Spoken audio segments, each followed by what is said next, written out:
후에는 1시 반에 모여서 바로 이제 말씀 사경을 시작하도록 하겠고요. 여러분 너무 서운하실까봐 딱 반이 지났는데 또 한 주 쉬어가게 됐으니까 우리 목사님들께서 준비를 해주셨어요. 이렇게 시험지를 준비하셨습니다. 나갈 때 하나씩 나눠드릴 터인데 임직자들 이렇게 시험지를 이렇게 시험지 모양대로 부담되게 만들어 주셨습니다. 앞뒤로 빼백하게 만들어 줬어요.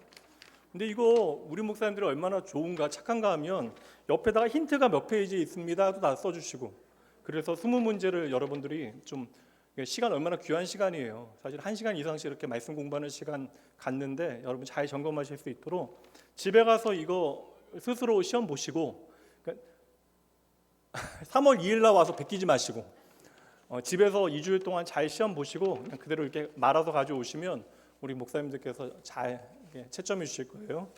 이거 나갈 때 하나씩 꼭 가져가셔야 합니다.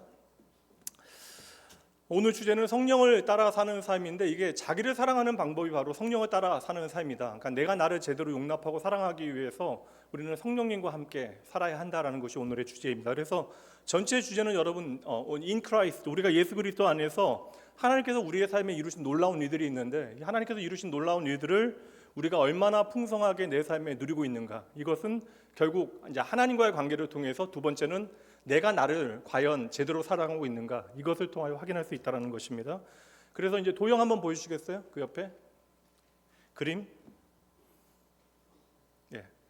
보시면 그래서 1과와 2과는 여러분 이제 기억 안 나실 수도 있겠지만 예수 그리스도 안에서 우리가 새로운 피조물 되어진, 변화되어진 존재에 대한 이야기를 나누었고요. 이제 그것을 받아들이는데 하나님께서 우리에게 주신 믿음이라고 하는 것이 2과의 주제였고, 이제 3과와 4과는 그래서 하나님과의 관계가 우리가 인격적으로 회복이 되어졌는데, 인격적인 회복으로 말미암아 우리가 하나님을 알아가기 위해서 성경을 우리에게 주셨고, 또한 하나님을 사랑하기 위해서 지난주 우리 그래서 선물 받으신 우리 집사님도 계신데 우리에게 주어진 3가지가 있습니다. 기억하세요? 하나님을 사랑하기 위해서 예배와 기도와 순종이다라고 이렇게 나누었습니다. 그리고 이제 왼쪽으로 돌기 시작하면 이제 우리가 나를 부인한다라고 하는 것, 예수를 따르기 위해서 나를 부인한다라고 하는 것이 무엇인가, 회복되어진 우리 자신을 좀 살펴보기 위해서 우리가 5과의 내용을 살폈고요. 오늘은 나를 제대로 부인하기 위해서 우리가 성령 하나님의 도우심을 받아야 한다, 이게 6과의 주제입니다. 그래서 가장 중요한 것은 내가 나를 제대로 사랑하는 것이 정말 중요한 문제인데, 그러니까 교회 다니는 사람들이 생각보다 나를 제대로 용납하고 사랑하는 일을 하지 못해요. 그러니까 내가 나를 먼저 제대로 사랑하지 못하니까 다른 사람들도 사랑하고 용납하기가 너무나 힘든 거예요. 그래서 내가 나를 제대로 사랑하기 위해서는 그리스도 안에서 이미 나에게 이루어진 일을 확신해야 된다. 그러니까 예수 그리스도 안에서 이미 나에게 이루어지는 일을 확신해야 비로소 내가 나를 용납하고 사랑할 수 있게 되어지는 것이죠. 그래서 그리스도 안에서 우리의 삶에 이루어진 놀라운 일들을 먼저 내가 확신하게 되어질 때 비로소 우리는 우리를 용납할 수 있게 되어지는데, 이거 1과부터 벌써 여러 번 나누었던 거예요. 그래서 우리가 그리스도 안에서 이미 이루어진 세 가지는 이것입니다. 이제 더 이상은 알려드리면 안 된다라는 결단 아래 방송실에서도 이제 괄호를 넣어놨어요. 첫 번째, 하나님이 그리스도 안에서 나를, 이거 여러분 시험 망쳤습니다. 하나님께서 그리스도 안에서 나를 받아들이셨다. 두 번째, 나는 그리스도 안에서 새로운 피조물이다. 세 번째, 특별한 존재이다. 세 번째, 나는 그리스도 안에서 새로운 가족 공동체에 속하게 되어졌다. 이 놀라운 특권은 이미 예수 그리스도의 보혈을 통하여 나에게 주어진 하나님의 그냥 축복. 그러니까 이 놀라운 축복 안에 내가 그것을 특권으로 받아 하나님의 은혜 가운데 우리의 삶을 잘 살아가야 되는데, 이러면 하나님과의 관계가 회복되어지고 또 나를 또 사랑하게 되어지는데, 우리는 내 안에 있는 나에 대한 문제를 해결하지 못한 거예요. 그러니까 죄악된 본성을 따라 살아갔던 오래된 나의 습관들을 극복하지 못하고 죄로 인하여 그리고 열등감으로 인하여 우리는 많은 경우에 실패하게 되어집니다.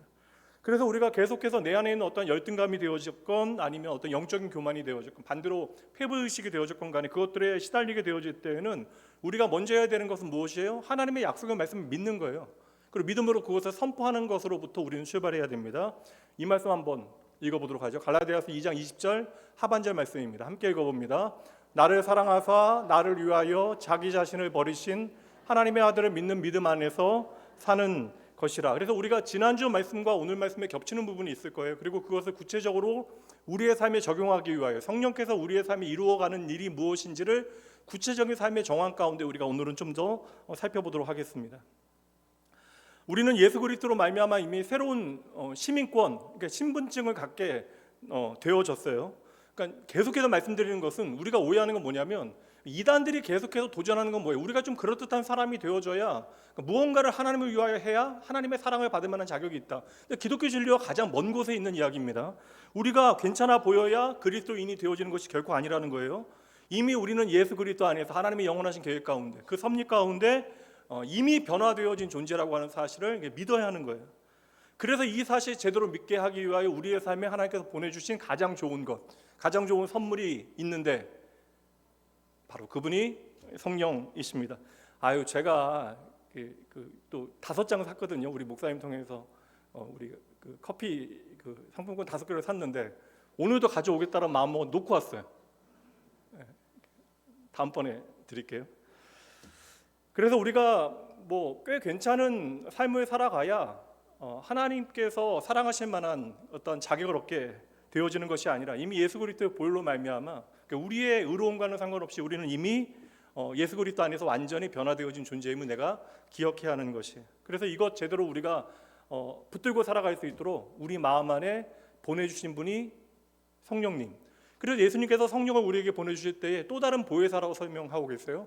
예수님께서 보혜사신데 하나님과 우리 사이에 중보가 되셨잖아요. 마찬가지로 성령 하나님께서 또 다른 보혜사로 이 땅에 오시어 나의 보호자가 되시고 나의 인도자가 되시고 무엇보다 내 편이 되어 주시어 이미 예수 그리스도 안에서 내 삶에 이루어진 것을 확신하게 하시고 아직 이루어지지 않은 그 신분에 걸맞는 삶을 살아갈 수 있도록 누구를 통해서 성령 하나님을 통하여 저와 여러분을 오늘도 열심히 도와주신다. 그러니까 여러분 너무 낙담할 필요가 없어요. 저는 예전에 이거 낙담해서 목사 되면 안 되겠다고 생각을 했습니다. 다른 동료들을 보면 너무나 목사 되기에 충분한 사람들인 것 같은데 제 자신을 보니까 저는 목사 될 만한 자격이 제 안에 없는 거예요. 그리고 나는 목사가 되면 안 되겠다. 이것은 뭐냐면 끊임없이 내 자신에게만 집중하니까 그래요. 근데 우리가 하나님께서 내게 주신 약속을 통해서 나를 보게 되어지면 우리의 변화되어진 신분은 나로 말미암아 우리에게 주어진 것이 아니라 오직 하나님의 은혜로 말미암은 것이기에 당장 신분의 어떠한 변화에 합당한 삶의 이야기는 없을지언정 우리의 삶에 있는 그러한 긴장과 갈등을 그냥 건강하게 받아들이고 오늘도 하나님께서 성령 하나님을 통하여 나를 만져가신다, 나를 고쳐가신다. 오늘도 그를 위하여 내 삶에 성령 하나님께서 우리와 함께 하신다는 사실을 우리가 확신해야 되는 거예요. 이거 놓치게 되어지면 우리는 우리와 함께 하시는 성령님을 어느 순간 잃어버리게 되어지는 것입니다. 그래서 오늘은요, 예수 그리스도 안에서 in Christ 나를 제대로 내가 사랑할 수 있는 방법, 성령을 따라가는 삶에 대하여 함께 배워보도록 하겠습니다. 우리가 흔히 생각하는데 저는 성령, 물론 성부, 성자, 성령 하나님께서 다 인격적인 하나님이에요. 성부 하나님께서 친히 이렇게 주도적으로 저와 여러분을, 물론 성부, 성자, 성령 하나님께서 함께 하나님의 형상대로 우리를 만드신 거예요. 그런데 성부 하나님께서 우리를 그냥 만드신 것 자체가 인격적인 창조가 되어지는 거예요. 하나님의 형상대로 저와 여러분을 창조하셨잖아요. 그러니까 저와 여러분을 하나님의 말씀이 인풋 들어오면 그냥 무조건 아웃풋, 그 결과대로 살아가야 되는 어떤 기계적인 관계로 우리를 만드신 것이 아니라 우리를 하나님의 형상대로 창조하시어 우리가 하나님을 선택할 수 있도록, 기쁘게 하나님을 선택할 수 있도록 우리를 만들어 놓으셨다라는 거예요. 그래서 오늘도 성령 하나님께서는 기계적으로 우리에게 어떠한 지시를 내리시는 분이 아니라 우리가 이미 죽었던 우리가 예수 그리스도 안에서 다시 살아났잖아요. 새로운 피조물이 되어졌는데 우리 안에는 여전히 옛사람의 그림자, 오래된 그 죄의 습관들이 우리에게 그림자로 이제 그림져 있는데 그것들을, 그 그림자를 진짜라고 착각하고 살아가지 아니하도록 성령 하나님께서 내 곁에서 계속해서 말씀해 주시는 거예요. 그래서 오늘도 저와 여러분이 새로운 피조물로 그리스도 안에서 살아갈 수 있도록, 새로운 정체성을 가지고 살아갈 수 있도록 끊임없이 지속적으로 우리 가운데 일해 주시는 분이 바로 성령님이시다. 그래서 우리가 예수 그리스도 안에서 새로운 정체성을 가지고 나를 제대로 사랑하게 하시는 분이 바로 성령님이시고, 그래서 오늘도 저와 여러분은 성령님이 필요합니다. 우리 안에는 여러분 옛사람의 흔적이 아직도 남아있어요. 저는 그것을 그냥 그림자라고 설명하는데 이것을 바울 사도가 제대로 우리에게 좀 설명해 주기 위하여 욕심으로 설명해요. 그러니까 우리 안에는 육신의 욕심이 있고, 예전 성경에는 소욕이라고 설명했는데 육신의 욕심이 있고 같은 단어거든요. 성령의 욕심이 있다. 근데 이게 욕심이라고 하는 단어가 워낙 우리의 삶 가운데 왜곡되어져 있어서, 그러니까 욕심이라고 하는 것이 건강하게 하나님의 창조의 원리 가운데 발현되는 것이 아니라 죄의 흔적으로 말미암아 그 욕심이 왜곡되어지기 때문에 우리가 욕심을 좀 건강하게 해석하지 못하죠. 그런데 바울 사도는 이것을 설명할 때 쉽게 하면 하나님 없는 육신의 소욕과 그리고 우리 안에 있는 성령의 소욕이 함께 있다. 그 둘 사이에 갈등이 끊임없이 일어난다는 거예요. 로마서 7장과 8장이 그 내용이잖아요. 이 갈등이 있는데 오늘 우리가 무엇을 따라가는가? 여기로부터 우리가 참된 자기 사랑의 길이 열리게 되어진다라는 것입니다. 한번 같이 읽어보도록 할까요? 천천히 함께 읽어보도록 합니다. 진정한 자기 사랑이란 그리스도 안에 있는 자답게 그리스도 안에 있지 않을 때 가지고 있었던 모습을 부인하고, 이게 자기 부인이에요. 우리 옛사람을 부인하고 그리스도 안에서 새로운 존재를 긍정하는 것입니다. 그러니까 옛사람의 흔적은 부인하고 우리가 새로운 피조물임을 깨닫고 그 존재를 긍정하는 것, 이것이 바로 자기 사랑입니다.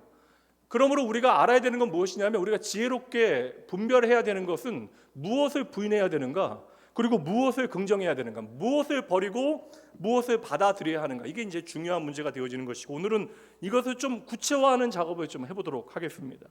그렇다면 우리가 부인해야 되는 것은 무엇일까? 옛사람의 흔적들을 우리가 부인해야 된다라고 이야기했는데, 그러니까 우리가 부인해야 되는 하나님 없는 육신의 어떠한 욕망들, 이것이 무엇인가에 대해서 우선은 4가지 카테고리로 한번 생각을 해보도록 하겠습니다. 첫 번째는 여기 보면 여러분 교재도 나올 거예요. 첫 번째, 우리의 육신의 욕심과 관련된 것들, 우리의 육신의 욕심과 관련되어진 것들을 우리는 부인해야 한다는 거예요. 제가 근데 지난 시간 말씀드렸다시피 우리의 몸의 본능 자체는 잘못된 거예요, 잘못된 것이 아니에요. 예? 아니죠, 맞아, 아니에요. 그러니까 우리의 육신의 본능이라고 하는 것은 여러분 잘못된 것이 아닙니다. 그러니까 다시 말하면 우리의 육신의 본능은 하나님께서 우리에게 부여하신 거예요. 그러니까 하나님의 창조의 영역이 되어진다는 거예요.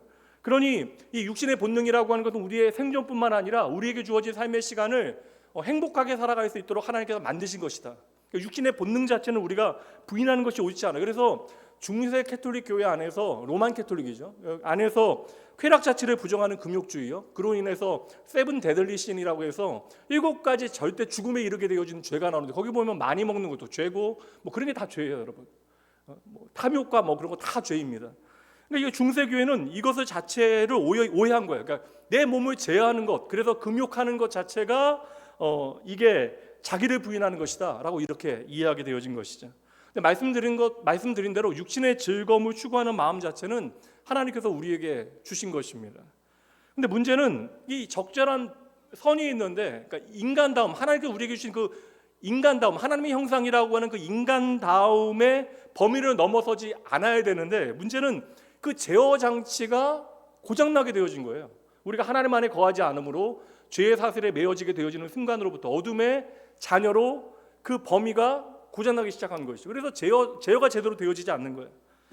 이제 이거 좀 쉬운 예로 좀 드려야, 이거 극단적으로 설명하면 우리하고 상관없는 얘기처럼 보이니까, 그 미국에 제가 있을 때, 그때가 이제 미국 교회 안에도 이제 우리로 이야기하면 뭐 사랑의 교회나 온누리 교회나 그런 교회들, 커뮤니티 처치라고 불리워졌던 그 교회들의 유행이 지나가기 시작한 그 지점부터 미국 안의 교회의 어떤 외형이 변하기 시작했습니다. 그래서 미국에 있는 대부분의 교회들이 그 당시에 2000년 시작되어지면서 의자들이 변하기 시작했어요. 그래서 교회 안에 장의자를 사용하지 않고 개별적인 의자, 특별히 이제 공간이 상당히 넓고 이제 저희는 없죠. 이제 그 팔걸이가 있는 의자들을 이제 교회 안에 놓기 시작한 거예요. 게다가 이제 보면 서부에 있는 교회, 일부 교회, 제가 이제 이름을 얘기하기는 좀 그렇고, 한 교회 같은 아주 진보적인 성향의 교회인데, 그 교회는 예배당 안에 여러분 심지어 소파도 놨어요. 그러니까 이게 불편하면 가서 소파에 앉아라. 근데 나름 이해가 되거든요. 이게 허리 안 좋고 그런 분들 여기 딱딱한 장의자 앉아 계시면 어때요? 허리 아프죠? 아프다고 하시면 저는 서 있다라고 얘기하려고 그랬는데 이게 아프긴 하다고요. 그러니까 이거 불편한 사람들이 있으니까 우선은 좀 편안한 의자, 쿠션이 좋은 의자들, 뭐 그런 의자들, 개별적인 의자도 놓기 시작하고, 심지어 이제 뭐 소파까지 놓기 시작하고, 그래서 이제 교회 자체를 좀 스타벅스 같이 꾸미는 일들이 벌어지게 되어졌습니다.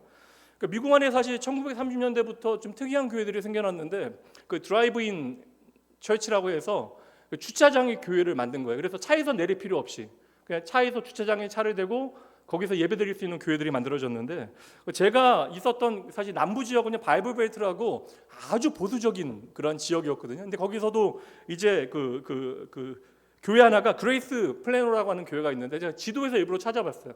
이 그레이스 플래노라고 하는 교회는 지금 보니까 뭐 제가 물어보니까 지금도 한 800명에서 1000명 정도 교인들이 모인다라고 이야기를 합니다. 그러니까 미국의 좀 전형적인 중형 교회인데, 보시는 대로 왼쪽 오른쪽에 다 주차장이 있는데 그쪽 다 왼쪽 끝에 큰 화면이 놓여 있어요. 그러니까 예배당에 들어와서 예배당에 들어가지 아니, 그러니까 교회 와서 주차하고 예배당에 들어가지 아니하고 차에 앉아서 이제 예배를 드리는 거예요.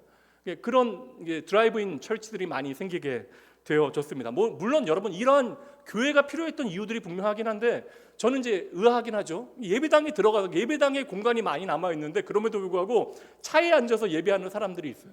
근데 차에 앉아서 예배하는 것이 나쁘다는 얘기를 드리고자 하는 것이 아닙니다. 여러분, 어떤 의자가 더 거룩해요? 개별 의자가 거룩합니까? 장의자가 거룩합니까? 이런 중요한 논의의 대상이 아닌데, 한국 교회 안에 이게 심각했던 시대가 있어요. 예전에 여러분 교회 안에 피아노 치면 안 된다라고 했던 시대가 있습니다. 교회 안에서는 오르간 사용해야 된다라고 이야기했을 때가 있어요. 근데 여러분 아시잖아요. 그 18세기, 17세기, 16세기 여러분 오르간은 거룩한 악기가 아니에요.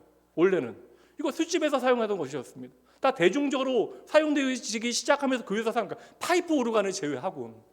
피아노도 마찬가지 여러분, 다 마찬가지입니다. 피아노 치다가 이제 교회 안에 드럼 치고 막 그러면서, 이거 뭐 강북에 있는 대표적인 교회는 교회 안에서 드럼 치는 문제 때문에 교회가 갈라지기도 했어요. 이런 건 중요한 문제가 아니라고. 이게 뭐 어느 의제가 더 거룩한가, 이건 중요한 것이 아닙니다. 제가 얘기하고자 하는 건 뭐냐면, 예배라고 하는 본질은 하나님이 주인 되신다는 사실을 인정하는 것이다. 오전에 말씀드렸잖아요. 근데 예배의 본질은 우리에게 너무나 선명한데, 그 예배의 자리조차도, 그 선명한 예배의 자리조차도 우리가 스스로 우리의 편의성에 대해서 먼저 생각을 한다라는 거예요. 그러니까 내가 무엇이 불편하여 예배하지 못하는가에 대해서. 그러니까 이 육신의 욕망이라고 하는 것이 철저하게 하나님의 다스림 아래 있지 아니하면 언제나 우리는 내 몸 편한 것에 대하여 생각하게 되어지는 것입니다. 사진 하나 더 있죠. 이거 로즈 드라이브 철치라고 하는 교회인데, 이 교회 같은 경우는 교회당 예쁘지 않아요. 앞에 보면 어떠세요, 여러분? 석촌호수 좀 비슷하지 않아요? 그렇죠. 앞에 테이블도 많이 있고 좋아요. 공간도 넓고. 저는 이런 로비 공간이 좀 교회 안에 많으면 좋겠다는 생각을 하는데, 이게 로즈 드라이브 철치, 이 교회는요, 교회 이름이 그냥 드라이브 철치예요. 근데 이 교회 보면 예배당 안에는, 저기 건물 안에는 예배실이 없어요. 여기 안에는 이제 친교실이나 다목적실 같은 거, 모임 장소들 있고요, 카페 있고요. 그 예배는 말씀드린 대로 외부에서 차에 앉아서 예배 드립니다. 예배 끝나고 나면 이제 그 마당에서, 그리고 안에 들어가서 교제 공간에서 예배 드려요. 근데 제가 말하는 것은 그것에 대해서 문제를 제기하는 것이 아니라, 이게 왜 이렇게 예배를 드리게 되어졌는가? 이게 과연 어떠한 선택 때문에 그들은 이렇게 모여서 하나님을 예배하고 있는가? 이 이야기를 하고자 하는 거예요. 육신의 욕망이라고 하는 것은 우리가 부인할 수 없는 일이지만, 하나님께서 창조하신 어떠한 인간의 존엄성이라고 하는 것을 하나님 안에서 우리가 해석하지 아니하면 언제나 선 밖으로 나가게 되는 것, 나를 먼저 생각하는 것. 그러니까 이거 가지면 예배도요, 그러다 보면 자연스럽게 무엇이 나에게 좋은가에 대한 생각을 하게 되는 것이죠. 어떠한 찬양을 드리는 것이 나에게 좋은가? 그러니까 어떠한 반주가 나에게 좋은가? 어떠한 설교자가 나에게 더 매력적인가? 이제 이런 것들에 우리는 매이게 되어지는 거예요. 그러니까 예배라고 하는 건 철저하게 하나님이 주인 되신다라는 사실, 그리고 그 말씀이 중심에 놓여 있어야 된다는 사실에 대해서 인정하면서 끊임없이 내가 무엇을 좋아하는 것에 대해서 생각하게 되어지는 것이죠. 그래서 욕망이라고 하는 이 부분은 이것을 부정하는 것에 목적이 있는 것이 아니라, 하나님의 창조의 영역 가운데 인간의 존엄성을 지키면서 살아갈 수 있도록 이 선 밖으로 나가지 않는 것이 중요한데, 그러기 위해서 우리의 본성을 좀 건강하게 우리가 관리할 필요가 있다는 것이죠. 근데 이게 너무나 어렵다는 거예요. 왜냐하면 내 몸 편한 게 좋으니까. 저는 그래서 종종 말씀드리는 게, 어릴 때, 제가 어릴 때가 아니라 제 딸이 어릴 때, 아기 때요, 너무 많이 울었거든요. 근데 아니 이게 사실 부정이라는 게, 제가 보면 모정보다 못하다고 생각했던 게 뭐냐면, 저만 그럴 수도 있죠. 근데 아이가 그렇게 울면 아내는 그냥 일어나서 아이를 안아주는데, 저는 그냥 죽은 것 같이 해요. 그냥 나는 죽었다. 되게 예민하거든요. 귀가 되게 밝아요. 근데 그때만큼은 그냥 안 밟고 싶은 거예요. 그냥 진짜 안 깬 것처럼. 그러니까 제가 그 생각 무슨 회개하면서, 그때 이제 그 시간이 지나가고 회개하면서, 야, 내 딸 그렇게 우는데도 이거 내가 스스로 생각해, 야, 저 거짓말로 우는 거다라고. 이게 사람 마음이 그래요. 이게 내가 뭐냐면, 가장 뜨거운 게 부모의 마음인데, 정직한 게 부모의 마음인데, 내 몸 피곤하니까 당장 아침에 또 1시간 반 차 운전하고 갈 생각하니까 이거 못하겠다라는 생각하게 되는 거지. 날마다 그런 건 아닙니다, 여러분. 어쩌다 한번 그랬다라는 거지. 사람의 본성이라는 게 그래.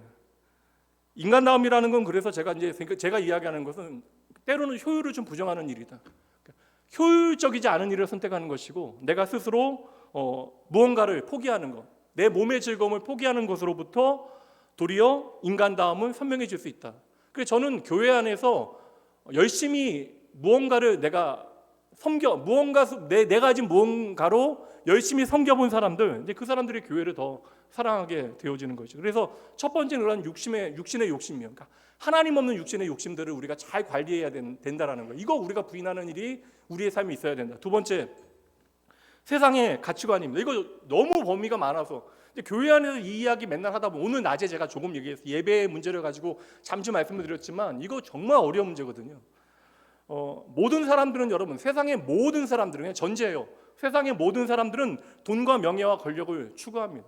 이거 정도의 차이는 있을지언정 이것에 대해서 부정하는 사람들은 없어요. 왜냐하면 이것은 생존의 본능이거든요. 그러니까 권력이라고 하는 것을 뭐 대단하게 이야기하는 것이 아니라 그러니까 내가 내 삶에 대하여 주도권을 갖고 살아가는 모든 것들 그리고 그것으로 인하여 나를 살아가게 만드는 힘들 이 모든 것들이 권력이 되어지는 것이고 명예가 되어지는 것이고 이것을 용이하게 만들기 위해서 우리는 많은 돈을 좀 벌어야겠다는 생각을 하게 되어지는 거예요.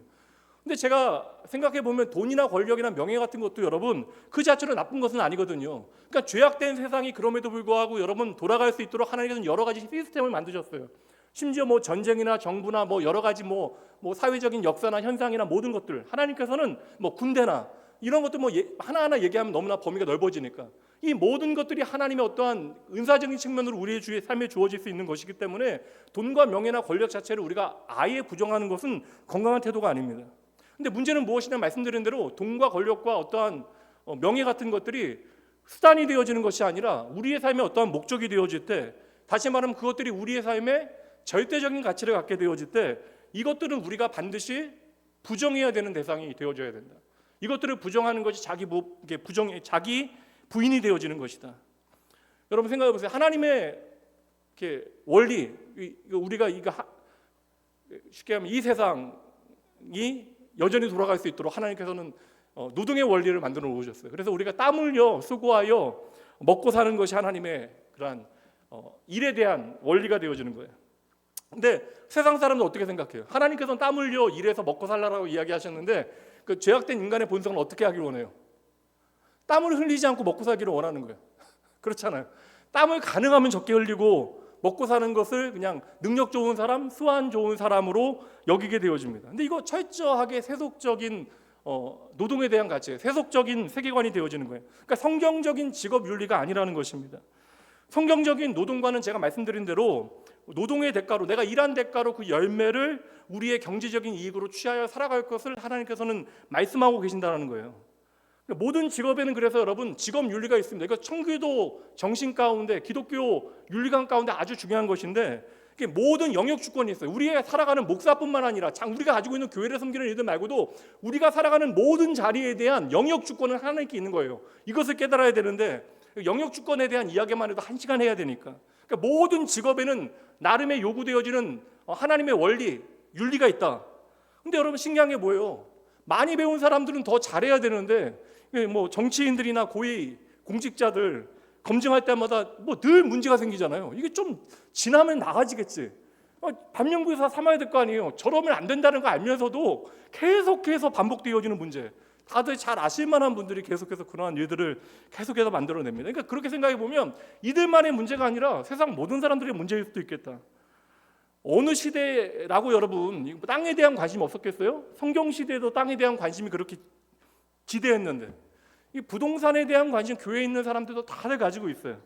근데 여러분 이 부동산에 대한 관심이 이제 쉽게 얘기하면 투자의 개념을 넘어 이게 투기의 대상이 되어지고 목적이 되어질 때 성경은 이것에 대하여 부인해야 된다라고 가르치고 있어요. 이것이 바로 부인해야 될 해석적인 세계관이 되어진다. 그래서 하나님께서는 친히 여러분 안식년 그리고 희년 주벨리라고 하는 원칙을 통하여 땅의 주권이 하나님께 있다는 사실을 기억하고 사는 것이 청지기 정신이라고 말씀하고 계시는 거예요.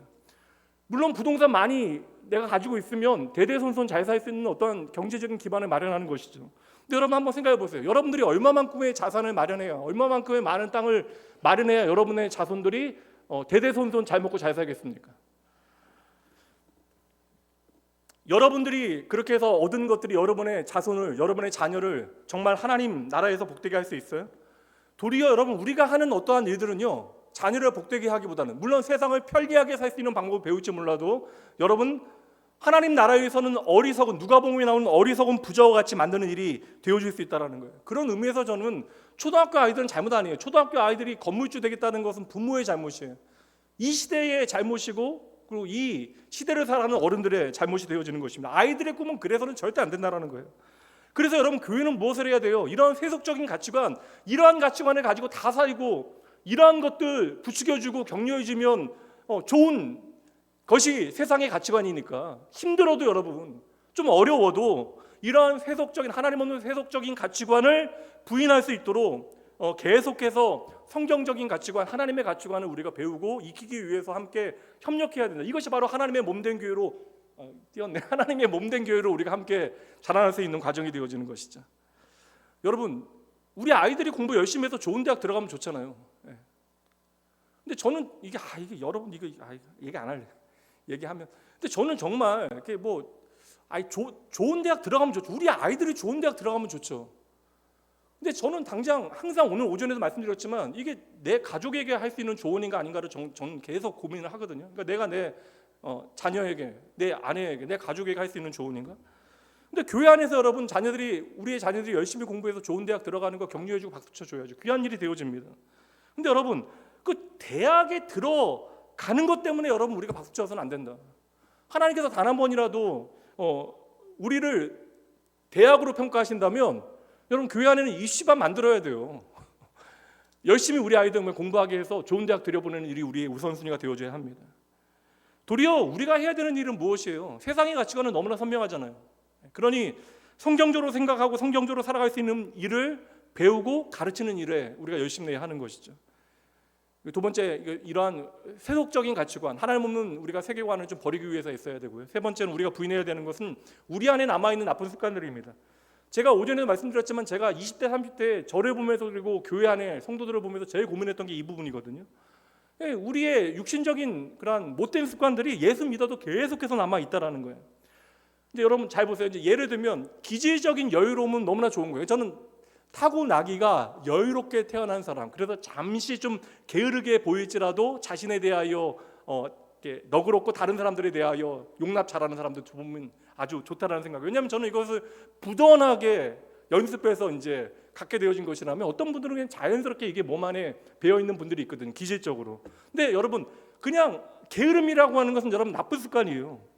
그러니까 하나님께서 저와 여러분을 청지기로 부르셨기에 제한적인 시간 가운데 우리에게 주신 시간을 우리가 지혜롭게 잘 살아갈 책임이 있는 것인데, 그래서 마땅히 우리가 신실하게 성실하게 우리의 삶을 살아가는 것이 하나님 앞에는 귀한 일이 되어지는데, 이제 문제는 게으름이라고 하는 게 성질이 뭐냐면, 나 편하겠다고 다른 사람 불편하게 하는 경우가 너무나 많아요. 그러니까 여러분, 나 편하겠다고 다른 사람들에게 피해주는 모든 게으름은 나쁜 습관이 되어지는 것입니다. 근데 여러분, 그렇게 해서 나쁜 습관으로 우리 안에 자리 잡게 되어지는 게으름은 여러분, 우리를 그렇게 쉬게 만드는 것도 아니에요. 그러니 이 게으름은 실상은 제대로 나를 사랑하지 못하는 일이 되어지는 것이죠. 그리고 이러한 게으름은 하나님과의 관계에서도 우리를 게으르게 만들게 해요. 영적인 침체에 빠지게 만듭니다. 그리고 청년들 가끔 이야기하거든요. 저한테 이제 상담하면, 요즘은 잘 안 해요. 요즘은 이제 아무래도 청년들이 예전같이 이제 저를 가깝게 느끼기에는 좀 여러 가지 울타리들이 있는 것 같아요. 근데 예전에 청년들 보면 이제 연애 같은 거 상담을 많이 하거든요. 이제 그러다 보면 이제 예전에 제가 기억나는 게, 남자친구가 만날 때마다 늦는데요. 근데 이게 거꾸로가 많잖아요, 보통. 근데 남자친구가 만날 때마다 늦는데요. 너무 늦는데, 근데 바빠서 늦는 게 아니라 그냥 늦는데요. 그래서 제가 진지하게 경고하라고 그랬어요. 진지하게 경고하라. 진지하게 경고하라. 그리고도 계속 늦으면 헤어져라. 왜냐하면 여러분, 그 게으름은요, 여러분 나에 대한 태도예요. 아니, 걔가 뭐 직장 갈 때나 모든 일에 그렇게 살겠어요? 근데 왜 나 만날 때만 계속 늦냐고요? 나를 사랑한다고 이야기하면서. 그 게으름이라고 하는 건 그냥 나에 대한 태도가 되어지는 것이죠. 그거 고치지 않으면 안 되는 일입니다. 근데 하나님께도 이렇게 게으른 사람들이 있어요. 그래서 저는 그냥 아주 단순하게 적용하면, 예배 시간에 계속 늦는 거, 이거 여러분 하나님 절대 기뻐하지 아니하십니다. 내가 늦더라도 하나님 마음 다해 하나님 예배합니다. 그거 여러분들의 핑계가 되어주면 절대 안 돼요. 신실하신 하나님, 여러분 하나님이 여러분들에게 신실하시면 여러분 믿으세요? 다시 한번, 하나님은 여러분들에게 신실하신 하나님이시면 믿으십니까? 그럼 여러분들도 하나님 앞에 신실하셔야 돼요. 나쁜 습관도 너무 많은데 그 남 탓하는 것도 여러분 교회 안에서 안 해야 되는 게 남 탓하는 것인데, 저는 이게 남 탓하는 것이 죄악된 본성의 가장 선명한 어떤 특징이 아닐까. 이게 죄악의 근거가 하나님 앞에 회개해야 되는 순간조차 아담이 했던 건 뭐예요? 핑계하는 일이에요. 아내에게 그 죄를 전가시키는 일. 그러니까 아내 탓했던 한 죄인을 우리가 보게 되어집니다. 우리가 문제가 생기면 그 문제를 통하여 나를 좀 돌아보고 그 문제를 통하여 하나님의 선하신 뜻이 무엇인지, 우리가 무엇을 위하여 살아가야 하는지를 배워야 되는데, 문제가 생기면 그냥 언제나 우리는 쉽게 남 탓을 합니다.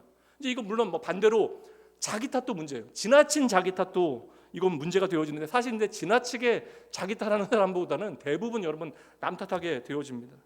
근데 이거 여러분 남 탓하는 거 저는 아예 바보 같은 일이라고 생각하거든요. 왜냐하면 하나님은 우리의 중심을 다 아시는데, 하나님이 다 알고 계신데 우리가 뭐 그런 핑계를 댈 필요가 뭐가 있어요? 지혜롭지 못한 일이죠. 그러니까 우리의 삶에 좋은 일이건 나쁜 일이건 정확하게 우리가 그것을 잘 분별하여서 그 속에서 지혜를 얻어내는 것이 가장 좋은 길이고, 우리가 건강하게 그 모든 사건들을 해석해서 내 삶에 비추어 내는 것을 하나님께서 기뻐하시죠. 근데 뭐 나도 모르게 우리가 남 탓하거나 그 문제를 회피하거나 또 그로 인하여 자기를 괴롭히는 모든 것들은 나쁜 습관이 되어지는 것입니다. 이거 나쁜 습관들은 너무 많아요. 여러분들이 한번 좀 적어보세요. 나도 모르게 내 몸에 배어있는 습관들, 이게 언어 습관일 수도 있고 사람에 대한 태도일 수도 있고요. 네 번째, 우리가 좀 부인해야 되는 육체적인 욕망들은 우리 안에 있는 어떤 과거의 상처들이나 기억들입니다. 저도 생각해 보니까 이게 저를 상당히 좀 오랜 기간 힘들게 했던 문제들 중에 하나였거든요. 근데 여러분, 오늘의 나는요, 과거의 내가 다 모여서 되어진 것입니다. 그러니까 과거는 지나갔다고 생각하는데 우리는 과거로부터 자유하지 못해요. 언제나 그 과거라고 하는 것은 특정한 상처와 기억으로 남아서 우리를 끊임없이 붙들고 늘어지게 되어져요. 그래서 제가 이제 목사로서 청년들과 같이 시간을 오래 보내면서, 부모는 자녀를 사랑하는 게 진심이에요. 부모가 자녀를 사랑하지 않는 것은 너무나 이상한 일입니다. 그런데 부모의 사랑은 진심이지만 충분히 왜곡되어질 수 있다. 분별력 없는 사랑일 수 있다. 그것이 이제 부모가 자녀를 사랑하는 데 있어서 비교의식이나 어떠한 불안이나 학대나 폭력이나 분노가 나타날 수 있는데, 이것들도 뭐 얘기하려면 너무나 길고요. 그러니까 내 안에 있는 어떠한 상처들이 나도 모르는 사이에 그냥 튀어나오게 되어지니까 오래된 문제들이 얼마나 다루기 힘든가. 이제 우리는 착각한 게 뭐냐면, 시간이 지나면 해결되어진다. 진흙탕이 여러분 아시잖아요. 진흙탕도 가만히 있으면요 그냥 맑은 물이 되어져요. 근데 막대기 하나가 그 진흙탕을 휘젓게 되어지면 어느새 그 모든 맑은 물은 진흙탕으로 다시 변하게 되어지는 것이죠. 그러니까 과거의 상처와 어떤 기억들은 쉽게 바꿀 수 없습니다. 그러니까 바꿔질 수도 없는 것이고, 그러니 우리가 이것들을 좀 건강하게 소화해내야 된다. 이 건강하게 소화해내는 것이 자기 부인이 되어진다. 우리의 과거의 상처와 이러한 기억들을 우리가 잘 다루는 것도 우리가 성경이 말하는 장성한 분량, 좋은 어른이 되어지기 위한 중요한 과정이 되어진다라는 거예요. 예수 믿는 사람들도 실패 많이 합니다. 인생의 부끄러운 경험들 다 있다라는 거예요. 근데 우리의 인생의 실패와 그 모든 실수와 부끄러운 부분들조차 내 인생의 한 부분으로 우리가 인정을 하는 거예요. 그리고 하나님께서는 기꺼이 이 모든 것들을 아시고 우리를 있는 모습 그대로 받아주시되 우리의 실패와 실수와 부끄러운 부분까지 사용하시어 하나님께서 하나님의 뜻대로 우리를 만들어 가신다. 이것을 믿는 것이 바로 그리스도인의 삶이 되어지는 것이죠. 그 하나님이 바로 합력하여 선을 이루시는 저와 여러분의 하나님 되심을 여러분 믿으셔야 합니다. 그러니 여러분 실패하고 실수하게 되어질 때 내 안에 어떤 부끄러움으로 계속해서 나의 어떠한 부정적인 감정들이 나를 괴롭히게 되어지는 그 순간에 여러분 그냥 숨거나 없다라고 그냥 외면하거나 덮어놓지 마시고, 이것에 매여 살아가지 마시고 앞에서 나눈 것들 있잖아요. 육체의 어떤 왜곡되어진 욕심이나 세상의 가치관이나 나쁜 습관이나 과거의 상처나 기억이나 이런 것들에 매여 살지 아니하도록 오늘 우리의 삶 가운데 나를 도우시는 분이 누구인가를 우리가 명확하게 바라보자. 그분을 의지하자. 이미 여러분 예수님께서 말씀드렸잖아요. 예수님께서 이 모든 것들을 십자가에 못 박아 버리셨잖아요. 그래 우리가 지금 부정해야 되는, 우리가 부인해야 되는 우리의 옛사람의 본성의 이야기들은 이미 예수님께서 십자가에 못 박으시고 우리를 승리하게 하셨다라는 거예요. 우리는 그 그림자에 오늘도 매여 살아가고 있는 것입니다. 그래서 그 그림자와 같은, 실체가 아닌 그림자와 같은 옛사람의 본성을 따르지 아니하도록 우리 가운데 오늘 함께 하시는 중요한 분, 성령 하나님, 그분이 우리의 삶에 어떠한 일을 행하시는지, 그분이 우리의 삶에 어떠한 의미가 있는지, 그리고 우리 안에 어떠한 일들을 오늘도 행하고 계시는지 말씀을 통해 살피게 되어질 때 우리 안에 모든 거짓된 것들, 착각들, 이 모든 것들을 우리는 능히 이겨낼 수 있게 되어지는 거예요. 그래서 이 말씀으로 지금까지 내용을 한번 정리해 보도록 하죠. 갈라디아서 5장 16절 말씀입니다. 함께 읽어봅니다. 시작.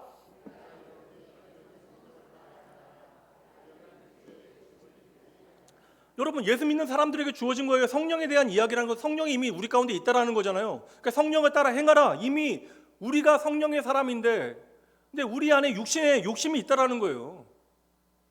그러니까 육신의 소욕을 이루지 않기 위하, 육신의 욕심을 이루지 아니하기 위해서 우리가 해야 되는 일은 성령과 친밀해져야 된다. 이게 죄에 대해서는 자기 합리화라는 게 다 있기 마련인데, 이 자기 합리화로부터, 죄에 대한 자기 합리화만큼 바보 같은 일이 어디 있어요? 내가 괜찮다 하면 뭐 합니까? 하나님께서 정말 괜찮다라고 이야기하셔야죠. 그러니까 죄에 대한 자기 합리화로부터 우리가 자유할 수 있는 방법은 바로 내 안에 이미 함께 하시는 성령 하나님과 함께 동행하는 일, 그분을 따라 살아가는 일을 통하여 우리의 삶에 가능한 것입니다. 그래서 저는 이 생각하거든요. 기질적인 다혈질이 있긴 한데 모든 기질이 나쁜 게 아니에요. 기질은 하나님께서 우리에게 주신 거잖아요. 근데 그 기질이 왜곡되어질 수 있다. 환경적인 문제일 수도 있고, 아니면 과거의 상처일 수도 있고, 다양한 이유 때문에 우리의 삶에 그러한 기질이 왜곡되어질 수도 있어요. 이 다혈질이라고 하는 기질 자체도 건강하게 우리가 우리의 삶을 살아가게 만드는 원동력이 되어질 수 있는데, 다혈질을 우리가 오해하는 것은 그냥 분노를 잘 터뜨리는 것을 다혈질로 오해하는데, 다혈질의 원래 의미는 잘 화를 내거나 분노하는 게 아니에요. 그러니까 분노를 잘 터뜨리는 사람은 내 기질 때문에 그렇다라고 생각하시면 안 돼요. 내 왜곡된 기질 때문에 그런 거예요. 그러니까 너무 화를 잘 내시는 분들은 한번 생각해 보실 필요가 있습니다. 그리고 지나친 자기 연민이나 열등감에 잘 빠지는 것도 여러분 당연한 것이 아니라는 거예요. 그리고 우리의 오래된 나쁜 습관에 나도 모르게 면죄부를 주게 되어지는 것도 여러분 이거 당연한 것이 아니에요. 그리고 교회 다니는 우리가 세상을 바라보니까 우리가 쉽게 얘기하면 세상과 내가 다르게 살아가게 되어지면 크게 실패하고 망하게 되어질 거라는 어떤 막연한 불안과 이러한 두려움도 여러분 다 가짜입니다. 그래서 다시 이제 갈라디아서 5장 16절 말씀 보세요.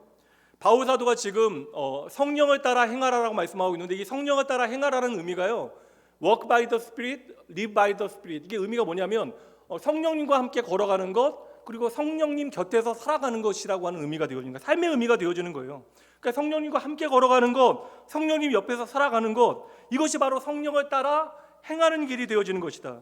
그러니까 내 삶에 함께 하시는 성령 하나님께서 우리에게 바른 길로 인도하시고 우리를 지도해 주시는데, 그때 우리가 해야 되는 일은 다른 것이 아니다. 성령님께서 우리를 인도하실 때, 날마다 인도하실 때 성령님 옆에서 보조 맞추면서 살아가는 것이 우리에게 필요하다. 한 걸음 한 걸음 걸어가는 것이 필요하다. 그래서 저는 우리의 삶의 일용한 양식에, 일용한 은혜, 그러니까 일용한 은혜의 양식에 우리가 자족하는 것이 참 필요하다.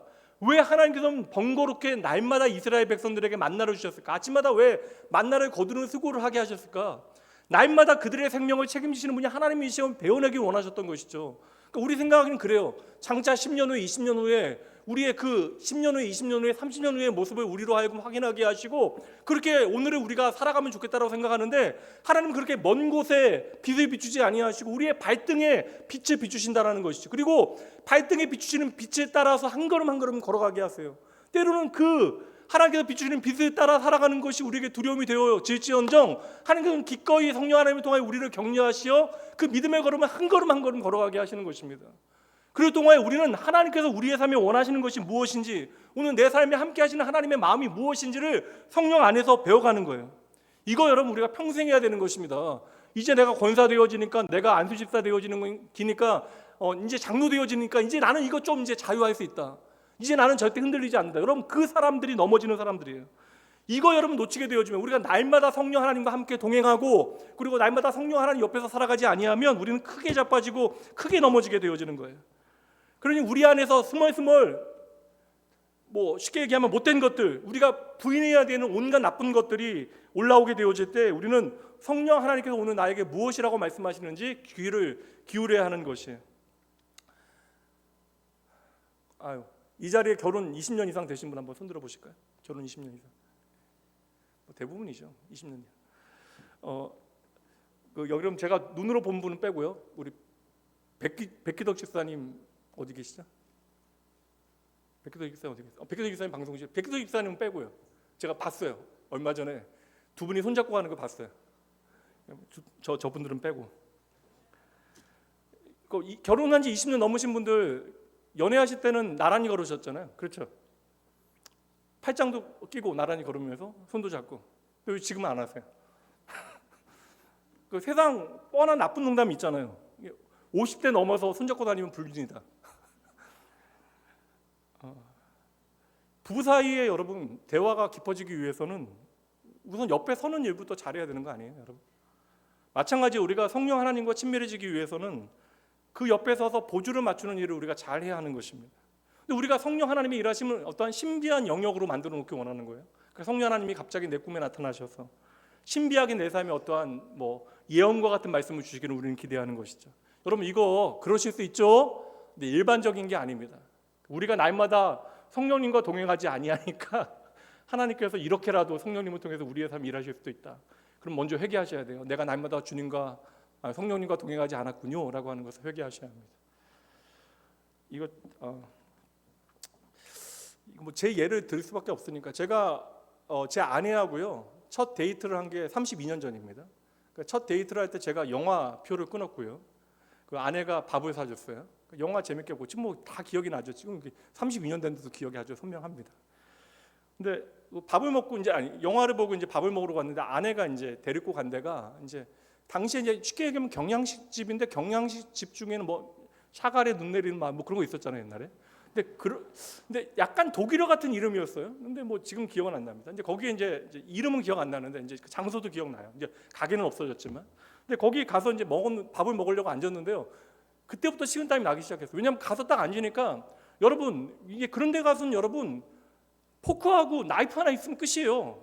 더 뭐가 필요해요? 근데 들어갔더니 안에는 기억 못할 수도 있는데 포크 2개, 나이프하고 보니까 빵 바르는 스프레드 같아요. 그러니까 나이프도 2개, 그리고 포크하고 나이프하고 또 스푼도 2개. 그러니까 스푼 나올 때부터 그거 하나씩 먹어야 되는데 저는 그거 보자마자 당황한 거예요. 이거 뭘 가지고 먹어야 되지?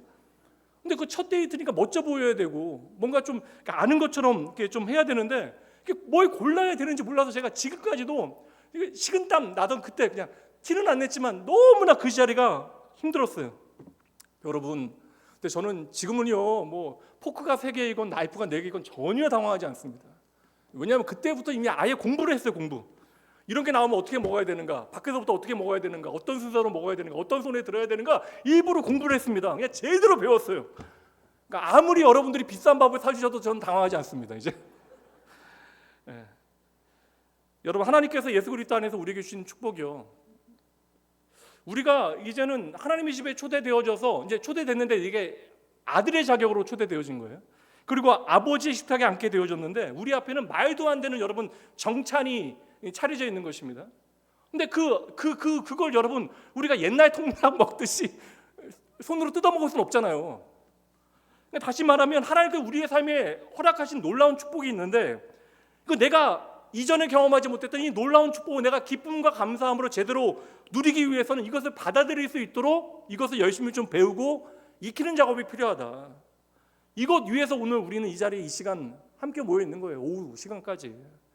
그러니까 이 일을 위하여 예수님께서 우리의 삶에 보내주신 분이 우리 잘하라고 격려하시기 위하여 지도하시기 위하여 우리의 삶에 보내주신 분이 성령님이신데 그럼 성령님께서는 우리 안에 어떠한 일을 행하시는가? 어떻게 저와 여러분의 인생을 인도하시는가? 이게 두 번째 내용이네요. 그리고 우리가 성령을 따라 행하는 법을 배우기 위해서는 먼저 성령께서 어떠한 일을 행하시는지를 우리가 알아야 합니다. 말씀을 통해서 확인해 보도록 합니다. 여러분 오후 시간 졸기 좋으니까 읽어주세요. 첫 번째, 성령께서 우리 안에 행하시는 일은 이 일입니다. 요한복음 14장 16절 시작.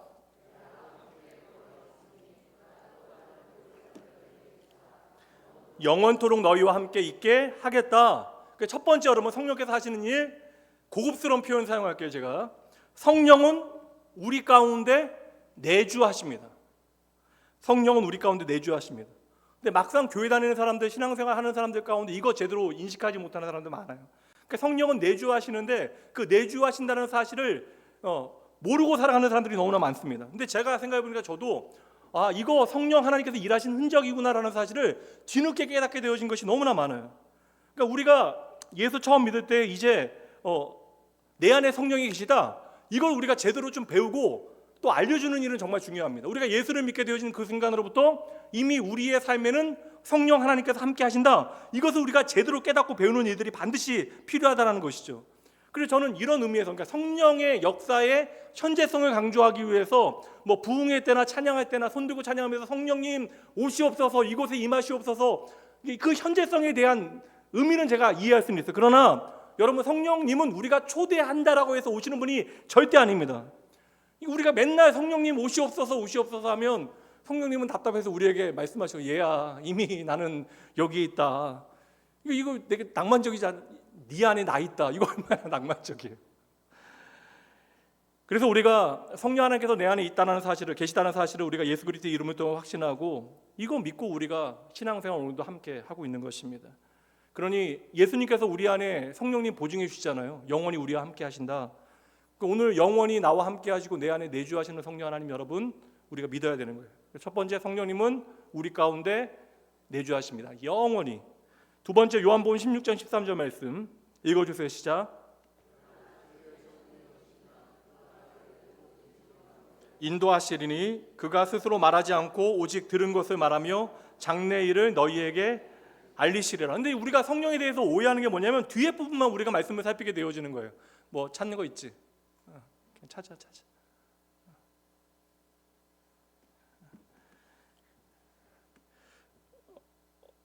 뭐냐면 성령은 장래 일을 너희에게 알리시리라. 그러니까 성령 하나님께서 하시는 일이 뭐 예언하게 되고 미래에 대해서 알게 하시고, 그 앞에 있는 말씀 잘 보셔야죠.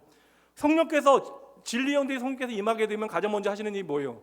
우리를 진리 가운데 인도하시는 일이 첫 번째고, 근데 그 성령께서 우리를 진리 가운데 인도하실 때에 그가 스스로 말하지 않고, 성령은 누구에게 매이거나 예속되어지는 종속되는 분이 아니신데 하나님이신 성령께서 우리 안에 일하실 때 스스로 말하지 아니하고 오직 들은 것을 말하시겠대요. 그것이 바로 예수 그리스도의 진리만을 우리에게 말씀하신다는 것입니다. 그러니까 그 안에서 우리의 삶에 벌어지게 되어질 일을 우리에게 알리시리라. 그러니까 그 진리를 우리에게 알리시고 그 진리로 우리를 인도하시는 일을 성령님께서 하신다. 그래서 성령은 두 번째, 우리를 인도하십니다. 그래서 성령 하나님은 우리로 하여금 모든 것을 생각나게 하시는 분. 근데 이 모든 게 바로 누구예요? 진리이신 예수 그리스도. 그러니까 예수 그리스도를 우리로 하여금 알게 하시는 것이 바로 성령님의 가장 중요한 일이다. 그러니까 성령님은 오늘도 우리로 하여금 예수 그리스도를 알 수 있도록 우리를 인도하시는 분이시다. 그래서 성령님은 오늘도 우리 가운데 진리의 영으로 임하셔서 예수님이 누구이신가, 그 예수님이 우리를 위하여 어떠한 일을 행하셨는가, 그리고 예수님을 통하여 우리의 삶에 이미 주어진 축복이 무엇인가, 오늘 우리의 삶에 어떠한 일을 행하시는가, 장차 우리의 삶에 어떠한 일을 완성하실 것인가, 이 모든 증거를, 예수님에 대한 모든 증거를 우리에게 알려주시는 분이, 그리하여 우리의 삶을 인도하시는 분이 바로 성령이시다. 그러니 여러분, 성령의 인도하심을 어떤 예언과 같은 사역으로 여러분 생각하지 마세요.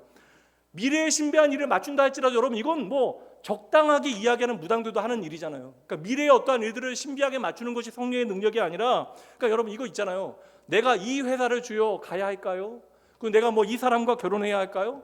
물론 여러분 하나님 앞에 다 맡기고 기도할 수 있죠. 근데 여러분, 우리가 어떠한 선택을 해야 되는가 분별하기 위해, 여러분 가끔씩 보면 제가 예전 청년들이요 저한테 와서 믿지 않는 남자친구 데리고 와서 목사님 인사시킬게요 하다가 이제 시간 지나서 인사시킬게요. 아, 목사님 누군가 만나기 시작했는데 교회를 안 다녀요. 걱정이에요. 고민이에요. 그리고 한참 조용하다가 이제 그 친구하고 와서 뭐 인사시켜요. 그 여러분 뭐예요? 목사님 보고 판단하셔서 헤어져야 되는지 말아야 되는가 말해주세요. 그거예요, 여러분? 아니에요. 그냥 마음은 괴롭긴 하지만 이 사람이 이미 사랑하게 되어졌으니까 목사님 신앙생활 좀 잘할 수 있도록 좀 도와주세요. 뭐 그런 얘기 하는 거죠. 헤어지겠다고 저한테 오는 거 절대 아니거든요. 뭐 그런 얘기 저도 이제 눈치가 있으니까 절대 하지도 않고요. 여러분, 뭐 이 사람 만나야 되는지, 내가 이 회사 선택해야 되는지, 이 일을 해야 되는지 말아야 되는지 이미 여러분들 다 알고 계시다고요. 알고 계세요. 이미 말씀을 통해서 믿음의 원리를 우리에게 알려주시고 이거 선택할 수 있도록, 이거 여러분 그리고 우리가 분별할 수 있도록 하나님께서는 다 알려주셨다고요. 근데 문제는 이 선택을 통해서 내가 어떠한 결과를 책임져야 하는가에 대한 두려움 때문에 그것을 하지 못하는 거예요.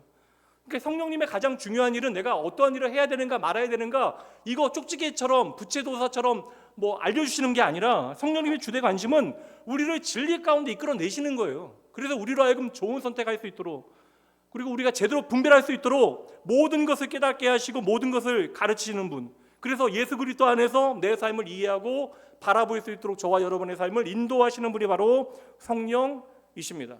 그 다음 세 번째요, 성령께서 하시는 일이요, 갈라디아서 5장 22절 23절 말씀, 유명한 말씀이죠. 세 번째 읽습니다. 시작.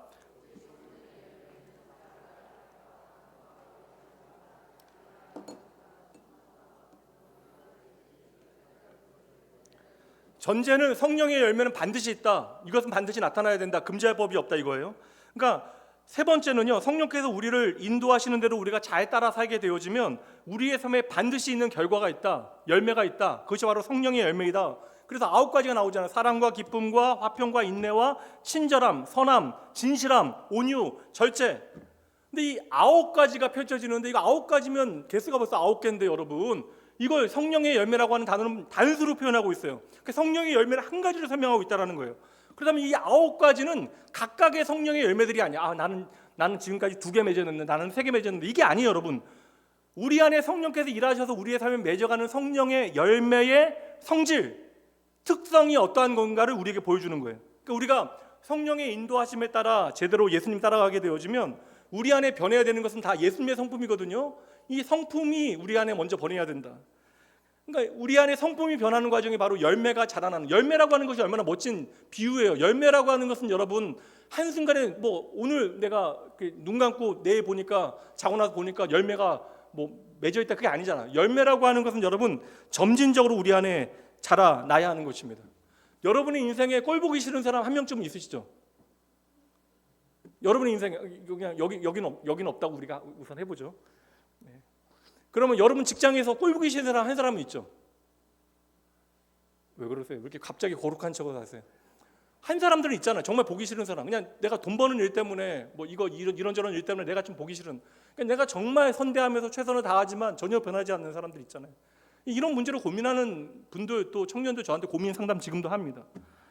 이게 보기만 하면 좀 밥맛 없는 사람, 그냥 근처에 앉아 있는 것만 봐도 소화 안 되는 사람, 그냥 잠자리에 그 사람 떠오르면 밤새 악몽 꾸게 되어지고 아침에 일어나면 피곤하게 만드는 그런 사람들이 있기 마련이거든요. 근데 우리가 좀 하나님 앞에 지혜를 구하게 되어지면 하나는 깨닫게 되어져요. 저는 이제 목사로 이제 살다 보니까 한 가지는 좀 이해된 게, 사람 미워하는 게 결국에는 누가 상해요, 여러분? 내 자신이 상하거든요. 그러니까 저는 그냥 누군가를 미워하는 일이 얼마나 나를 상하게 하는가를 제가 깨닫게 되어진 거예요. 제가 그래서 가능하면 누군가를, 나에게 관계되어진 사람들을 선대하고 좋게 생각하기 위해서 훈련하지만, 도무지 그 범위를 넘어서는 사람들, 내 깜냥이 도무지 감당하지 못하는 사람들은 그냥 그를 잊는 일들을 하게 되어져요. 그러니까 여러분, 누군가를 미워하는 일에 열심히 낼 필요가 없다. 그냥 그 사람에 대한 판단은 누구에게 맡겨요? 그냥 하나님께 맡기시라고요. 그리고 그 사람 때문에 여러분 그냥 얼굴 표정도 안 좋아지고 막 다 오장육부 다 뒤틀리니까 도리어 그 사람에 대한 판단을 하나님의 손에 맡겨드리고 여러분의 얼굴이나 마음을 좀 가꾸시는 것이 훨씬 더 유익하다. 제가 이제 교회 다니면서 별거 다 봤어요. 예전에 이제 보면 제가 되게 존경하는 목사님 그 모임에서 그 되게 잘 이렇게 선대하고 잘하던 집사님이 목사님 앞에서 얘기하시니까 욕하는 것도 있고, 좀 충격적인 것들도 많이 봤거든요. 그러니까 말도 안 되는 일들도 좀 봤기 때문에, 그러니까 또 상처도 안 받아요. 별일 다 봤기 때문에. 목사 옆에 있는데도 거짓말하는 직분자들도 있습니다. 말도 안 되는 건데, 이게 저는 목사를 무시하기 위해서 그런 것이 아니라 이제는 이해해요. 충분히 그럴 수 있다. 왜냐하면 평생 그렇게 살았거든요. 그냥 거짓말하는 것이 나를 위하여 거짓말하는 것이 아무렇지도 않게 여겨지는 사람들이 있거든요. 그러니까 지난날의 나의 죄의 흔적들을 다 등 뒤로 던져버리고 예수 그리스도 의지하며 던져버려야 되는데, 죄송합니다, 성령님을 등 뒤에 던져버리고 살아가는 사람들이 있다고요. 그러니 여러분, 오늘 내가 성령의 인도하심을 따라 살아가게 되어지면 우리 안에 성령의 열매, 하나님께서 우리에게 원하시는 인간다움, 그러한 성품들이 자라나야 돼요. 더 쉽게 말씀드리면 날마다 조금 더 착해지셔야 됩니다. 그렇게 우리가 좀 노력해 보자고요. 네 번째, 2장 17절, 사도행전 2장 17절 읽어주세요. 시작.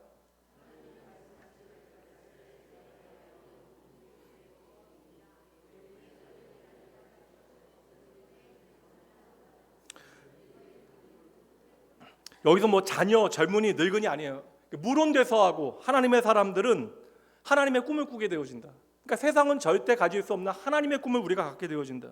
이 꿈이라고 하는 것은 여러분 그냥 뭐 내 꿈, 나의 미래의 소원 이게 아닙니다, 여러분. 그러니까 우리가 어떠한 소원을 두고, 그러니까 하나님은 우리의 소원을 통해서 일하실 수 있는 분이니까 각자의 소원을 통해서도 하나님은 일하실 수 있어요. 그런데 여러분 그 소원 자체가 목적이 되어지는 것이 아니라 그 소원을 통하여 하나님께서 이루시기 원하시는 꿈이 있다라는 거예요. 그래서 우리가 성령 안에서 우리에게 허락하신 하나님의 꿈이 무엇인지를 발견하는 거, 내 인생이 하나님과 연결되어짐을 통하여 내 인생의 의미를 발견하는 과정이 반드시 필요하다. 그래서 성령 하나님 우리 안에 끊임없이 우리의 인생의 의미를 밝혀주셔서 우리의 삶을 의미 있게 만드시는 분이시다. 다음 5번째요. 빌립보서 2장 13절 읽어주세요. 시작.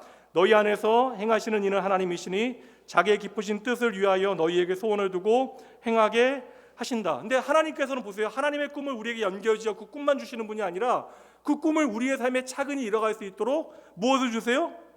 일하신대요. 능력도 주신다는 거예요. 꿈을 이룰 수 있는 능력도 우리에게 주신다. 우리 안에 소원을 두시고 그것을 행할 수 있는 능력을 우리에게 주신다. 그래서 여러분 믿으셔야 돼요. 하나님의 꿈은 결코 백일몽이 되어지지 않는다. 우리의 소원 있잖아요. 좋은 대학 들어가는 거, 직장에서 좋은 프로모션 받는 거, 어떤 사람하고 결혼하는 거, 그리고 그 이후에 어떠한 일을 이루어내는 거, 이것은 이루어지지 않을 수 있어요. 근데 그 모든 과정에서 하나님께서는 하나님의 꿈을 이루어갈 수 있도록 우리 안에 일하셔서 능력으로 우리한테 함께 하셔서 그 꿈이 결코 백일몽이 되어지지 않도록, 그러니까 우리가 성공하나 실패하나 그를 통하여 하나님의 마음을 배울 수 있도록 우리 안에 일하신다. 그래서 하나님은요, 우리가 가지고 있는 소원을 하나님의 소원과 일치할 수 있도록 우리의 삶에 오늘도 성령 하나님을 통하여 일하여 주신다라는 거예요. 이제 6번째, 고린도전서 12장. 그러니까 우리에게 소원을 주시고 그 소원을 위하여 능력을 주시는데 그 능력을 은사라고 하는 것을 통하여 구체적으로 설명하는 장면이에요. 12장 4절부터 7절까지 말씀 봅니다. 은사는 여러 가지나 성령은 같고 직분은 여러 가지나 주는 같으며 또 사역은 여러 가지나 모든 것을 모든 사람 가운데서 이루시는 하나님은 같은. 이 세 가지가 어떤 의미인지 아시겠죠? 일부러 강조하고 있는 거예요. 그리고 나서 설명합니다. 7절, 각 사람에게 성령의 나타내심을 유익하게 하려 하심이나. 이거 4절, 5절, 6절을 통해서 7절을 이해하셔야 돼요. 성령님께서는 각 사람에게 다양한 은사를 허락해 주시는 분이십니다. 그러니까 성령은 우리로 하여금 꿈을 꾸게 하시고 소원을 허락하시고 구체적으로 그 소원을 위하여 일할 수 있는 능력을 우리에게 주시는 분이다. 근데 7절 말씀 다시 한번 보여주세요. 7절 말씀 보여주시면 보세요. 하나만 이제 점검하고 넘어갈게요. 각 사람에게 성령이 나타나셨대요. 각 사람에게 성령이 나타나셨다는 것은 각 사람에게 하나님께서 각각 은사를 주셨다는 것인데 그 은사를 각각 주신 목적이 무엇이에요? 유익하게 하려 함이라. 근데 이게 우리말 성경에는 목적어가 빠져 있어요. 이게 목적어를 특정 대상으로 설명하기가 어려워서 의도적으로 이 목적어를 빼놓았는데 이거 누구를 유익하게 하는 거예요? 근데 문제는 뭐냐면 이건 나라고 생각한 거예요. 근데 이게 여러분 이게 복수예요, 복수. 그러니까 이게 각자에게 주어진 은사는 그 개인을 유익하게 하는 것으로 멈추는 것이 아니라 우리를 유익하게 하는 거예요. 그러니까 교회를 유익하게 하는 거예요. 공동체를 유익하게 하는 것입니다. 그래서 하나님께서 각자에게 은사를 주시어 유익하게 하는 것은 한 개인의 이야기가 아니라, 그러니까 반대로 이야기하면 은사는 개인의 유익만을 위하여 사용하면 돼요, 안 돼요? 안 된다는 거. 그러면 은사가 아닙니다, 여러분. 은사가 정말 하나님의 선물이 되어지기 위해서는 개인만을 위하여 사용하는 것이 아니라, 그러니까 개인만을 위하여 사용하면 이것은 무익하게 되어지는 일이다.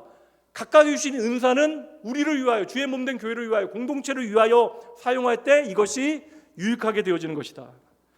그래서 지금 이렇게 우리가 부인해야 되는 것들을 이야기하고 성령께서 하시는 일들에 대해서 이야기했어요.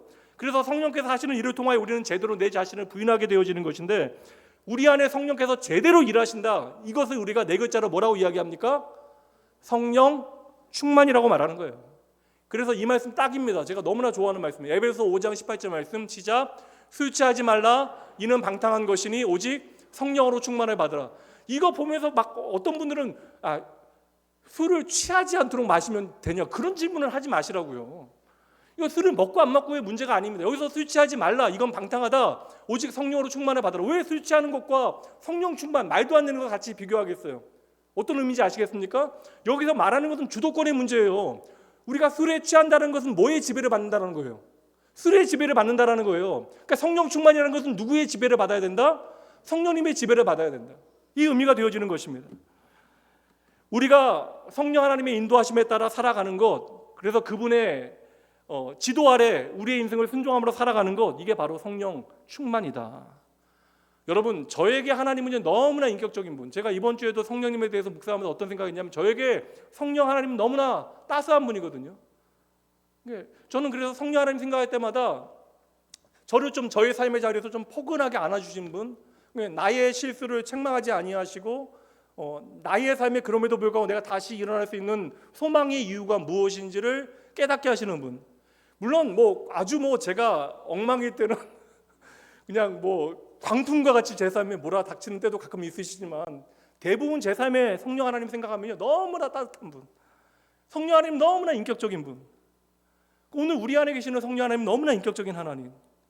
그래서 우리가 성령 하나님을 따라 살아가지 않으면, 에베소서 4장 30절 두 가지 함께 읽어봅니다. 한 가지 먼저 읽을게요. 시작. 하나님의 성령을 근심하게 하지 말라. 그 안에서 너희가 구원의 날까지 인치심을 받았다. 이거 근심하다라는 것은 우리의 표현 같지만 하나님께 해당되어지지 않는 표현 같잖아요. 근데 하나님은 우리 때문에 후회하지 아니하시는 하나님께서 우리 때문에 근심하실 수 있다. 후회하지 아니하시는 하나님께서 모든 것을 다 알고 계시지만 오늘 우리의 선택과 우리의 삶의 자리 때문에 하나님은 충분히 근심하고 아파하실 수 있다. 그러니 너희들 하나님 근심하게 하지 말아라. 이미 너희는 예수 그리스도 안에서 구원의 날까지 인치심을 받았다. 그러니까 여러분, 성령 하나님은 첫 번째 근심하신다라는 거예요. 근심하신다. 여러분, 불효가 뭐예요? 불효가 부모 걱정하게 하는 게 여러분 불효죠. 우리가 성령의 인도하심을 따르지 아니하면 나의 인생은 하나님의 뜻과 상관없어지는 인생이 되어지는 거예요. 그러니까 내 인생 아무리 잘 돼도 우리의 인생은 그러면 성령 하나님의 근심거리가 되어지는 것이죠. 그러면 여러분, 성령의 근심거리가 되어지면 우리 안에 내주하시는 분이 성령님이기 때문에 우리의 삶에 자연스럽게 여러분 평안, 샬롬을 사라지게 되어지는 것입니다. 그러니까 돈이 아무리 많고 내 집이 아파트 100평짜리 아파트에 산다 할지라도 여러분 생각해 보세요. 아무리 내가 좋은 집에 산다 할지라도, 누구나 다 부러워할 만한 집에 산다 할지라도 가족들이 부러워하게 되어지면 여러분 평안은 한순간에 사라지게 되어지는 거예요. 마찬가지예요. 오늘 내 마음 안에 사시는 성령 하나님께서 근심하게 되시는데 어떻게 우리의 마음이 편하겠습니까? 이건 말도 안 되는 일이죠. 그러니까 성령을 근심하게 하지 마라. 그러니까 우리가 성령의 인도하심을 따르지 않으면 성령님은 근심하신다. 우리 때리시는 게 아니라 근심하신다. 두 번째, 더 나아가 데살로니가전서 5장 19절 시작. 성령을 소멸하지 말며. 이것 때문에 오해하는 거예요. 여러분, 성령이 소멸되어지는 게 말이 돼요, 안 돼요? 안 되는 거예요. 그러니까 성령이 소멸되어진다, 사라진다, 죽는다, 이런 표현 자체는 말도 안 되는 거예요. 이거 그냥 아예 생각할 필요도 없는 전제, 성경의 흐름 가운데. 그러면 성령을 소멸하지 말라는 것은 이게 우리의 입장을 생각하는 거예요. 성령은 인격이시기 때문에 성령님 끊임없이 우리 가운데 말씀하신다라는 거예요. 우리로 하여금 깨닫게 하시고 우리의 삶을 인도하시기 위해 일하십니다. 근데 우리가 계속해서 성령 하나님 음성에 하고 안 듣고 외면하고 무시하게 되어지면 성령은 우리 안에 소멸하신다는 거예요. 여기서 소멸하다는 것은 여러분 불이 꺼지다라는 의미예요. 그러니까 다시 말하면 말씀의 빛이 우리 안에 비추어지지 않는다. 그 말씀이 우리 가운데 일하지 아니한다. 이게 여러분 성도의 삶 가운데 가장 큰 비극이에요. 하나님의 말씀이 우리의 삶 가운데 역사하지 아니하는 것, 그 말씀을 말씀으로 받아들이지 못하는 것, 문자로만 기록되어져 있어서 그냥 내가 종교적인 행위를 할 때 일주일에 한번 찾아보는 그냥 본문으로 글자로 우리가 이 말씀을 받아들이게 되어지는 것. 우리가 말씀이 우리의 삶 가운데 일하지 아니하면 여러분 그 순간으로부터 우리의 삶은 하나님과 점차로 멀어지게 되어지는 것입니다. 예수 믿는 사람들이 하나님과 참으로 친밀해지기 위해서 우리는 내 안에서 진리를 밝히시는 성령 하나님과 날마다 더 친해져야 돼요. 하나님의 성령님의 일하시면 우리로 하여금 말씀을 통하여 예수님을 닮아가고 하나님과 더 친해지게 하시는 사역이 성령님의 가장 중요한 사역입니다. 그러니까 성령님 의지하셔야 된다는 거예요. 말씀드린 대로 성령님은 인격적인 하나님이시기 때문에 우리 안에 인격의 동의하에 언제나 일하시는 분. 그러니까 우리 안에 인격의 동의하에 일하실 수 있도록 날마다 우리 안에서 말씀하시기 위하여 성령님을 우리에게 보내주신 거예요. 여러분 잘 보세요. 간단한 이제 정리를 해드리는 거예요. 성령 하나님 우리의 삶에 다양하게 일하실 수 있어요. 그러니까 성령님을 경험하는 방법은 다 달라요. 그러니까 우리가 성령님을 경험하고 만나게 되어지고 체험하게 되어지는 것은 우리 안에 너무나 다양합니다. 그러니까 종국적인 목표와 방향은 예수 그리스도의 그 진리를 향하게 되어지지만 성령 하나님 우리 안에 주관적으로 그 하나님을 경험하게 하시는 분이기 때문에 나도 모르게 그 주관적인 경험이 절대적인 가치를 갖게 되어지면 나도 모르게 성령님에 대해 오해하게 되어진다. 그래서 우리 안에 그 다양한 모든 주관적인 체험은 반드시 어디에 뿌리 내려야 하는가? 어디에 뿌리 내려야 돼요? 성경에 뿌리 내려야 된다. 그러니까 성령 하나님께서 우리 안에 행하시는 모든 일들, 이 주관적인 각각에게 베푸시는 하나님의 그러한 일하심의 증거들, 성령 하나님에 대한 주관적인 체험은 반드시 무엇에 뿌리 내려야 된다? 하나님의 말씀이 성경이 뿌리 내려야 된다. 그래서 우리가 성령에 대해서 제대로 이해하기 위해서는 무엇이 반드시 필요해요? 말씀. 그러니까 성령과 성경은 언제나 함께 가야 돼요. 우리의 신앙을 위하여 반드시 핵심적인 두 축이 있으니 그것이 바로 성령과 성경이다. 그래서 우리가 이미 3장에서 다 나누었지만 하나님에 대해서 우리가 알기 위해서는 성경 읽어야 되잖아요. 마찬가지예요. 우리가 오늘 내 안에 내주하시는, 나와 함께 하시고 나를 지도하시고 인도하시는 성령 하나님을 제대로 이해하기 위해서는 우리의 삶에 반드시 성경이 필요하다. 그래서 우리는 성경을 통하여 성령 하나님께서 어떠한 분이신가, 오늘 우리의 삶 가운데 어떠한 일을 행하시는가, 각자의 삶에 특이한 경험들이 있다 할지라도 이것이 성령 하나님의 어떠한 사역인가에 대해서 우리가 이해해야 하는 것이죠. 근데 오늘날 많은 사람들이 성령에 대해서 오해하는 거, 저는 그래서 뭐 임파테이션이 됐건 사람과 사람 사이에 능력이 전이되어지고 그런 거 믿지 않아요. 이거 어떻게 가능합니까, 여러분? 이게 성경에 없는데. 그러니까 성경에 없는 말로 이야기하지 마세요. 그러니까 성경을 통하여 검증되어지지 않으니까. 성령님은 별 이상한 방법을, 하나님께서 예수님께서 얘기하시잖아요. 너희가 예배 못하겠다고, 너희들이 하나님의 자녀라 이야기하면서 하나님 예배하지 못하면 하나님은 지금 돌들을 통해서도 예배받고 계신다, 예수님께서 말씀하셨잖아요. 그러니 여러분, 오늘날 우리가 성령에 대해서 오해하지 않기 위해서는 성령에 대해서 우리에게 말씀하고 있는 성경의 중요한 기준들, 이거 반드시 우리가 알아야 되는 거예요. 그래서 우리가 제대로 성령 충만하기 위해서는 무엇에 대해서 제대로 알아야 한다? 성경에 대해서 제대로 알아야 한다. 그래서 성경에 보면 성령님의 별명을 진리의 영이라고 설명하고 있는 거예요. 예수의 영, 진리의 영이라고 우리에게 말씀하시는 거예요. 그래서 성령은 언제나 성경과 함께 가십니다. 이게 세 번째 가장 중요한 단락. 이제 마지막 적용으로 마치도록 하겠습니다. 교회 다니면서 많은 사람들이 무늬만 그리스도인으로 살아갑니다. 이거 여러분 그러면 안 돼요. 예수님께서 우리에게 바울 사도를 통해 교훈하신 바 그리스도의 장성한 분량에 이르기까지 우리는 날마다 자라나야 돼요. 잘 훈련된 군사로 우리는 성장해야 하는 것입니다. 그래서 우리가 이제 성령님이 어떠한 분이신가에 대해서 알았잖아요. 성령님이 우리의 삶에 왜 필요한가 알았잖아요.